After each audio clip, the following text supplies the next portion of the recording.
Chaque jour, Charles et Carole vous présentent la leçon de l'école du sabbat.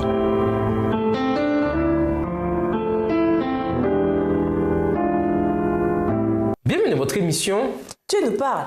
Voilà la leçon de vendredi. Pour aller plus loin, attardons-nous davantage sur les implications de la théorie de l'évolution dans le cadre des événements des derniers jours, en particulier concernant le rôle du sabbat. Parmi les raisons qui ont poussé Charles Darwin, auteur de cette théorie, à promouvoir l'évolution, on a le fait qu'il avait des difficultés à réconcilier le mal et la souffrance avec l'idée d'un créateur bienveillant et aimant. Il ne comprenait pas le grand conflit. À cause de cette erreur, il a recherché des réponses dans une autre direction. Ce n'est pas non plus un hasard si, entre le début et la fin des années 1800, alors que Darwin révisait et retravaillait sa théorie de l'évolution, Dieu a suscité un mouvement, l'Église adventiste du 7e jour, qui a contrecarré tout ce que la théorie de Darwin défendait. Comme c'est intéressant que l'Église adventiste du 7e jour, dont les fondements créationnistes sont révélés dans son nom même, ait commencé à se développer vers la même période que la théorie de Darwin.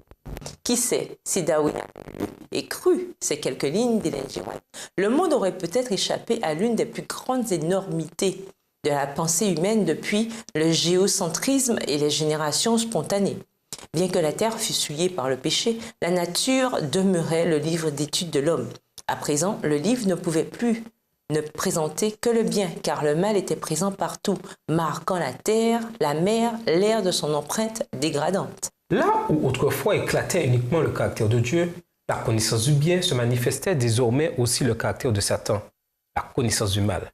La nature, qui reflétait maintenant le bien et le mal, avertissait sans cesse l'homme des conséquences du péché.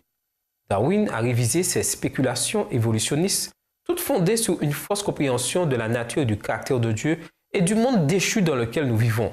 Malheureusement, les implications de sa théorie font que les gens seront victimes des tromperies de Satan, en particulier dans la crise finale.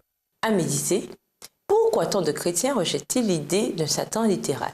Qu'enseigne cette opinion sur combien il est dangereux de rejeter le clair enseignement de la Bible? Que dire une personne qui, ayant vécu une expérience de mort imminente, affirme que cette expérience lui montre qu'il y a bien une vie après la mort? Pour quelle autre raison ceux qui croient en l'évolution seraient plus susceptibles d'être trompés au dernier jour? Pensez à une personne de votre famille d'église qui a un quelconque besoin aujourd'hui. Que pouvez-vous faire sans attendre pour y répondre? Que pouvez-vous faire même si cela demande un sacrifice pénible de votre part? Pour conclure, la leçon de cette semaine a attiré notre attention sur le fait que nous vivons à une époque où Satan tentera de nous tromper plus que jamais, car il sait qu'il lui reste très peu de temps. Apocalypse 12, verset 12.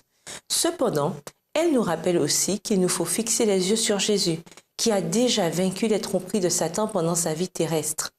Nous n'avons pas un grand prêtre incapable de souffrir avec nous de nos faiblesses. Au contraire, notre grand prêtre a été tenté en tout, comme nous le sommes, mais sans commettre de péché. Approchons-nous donc avec confiance du trône de Dieu, où règne la grâce. Nous y obtiendrons le pardon et nous y trouverons la grâce pour être secourus au bon moment. Hébreux 4, les versets 15 et 16.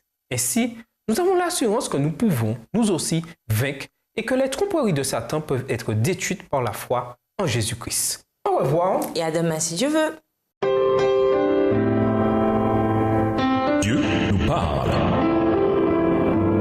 Chaque jour, Charles et Carole vous présentent la leçon de l'école du sabbat.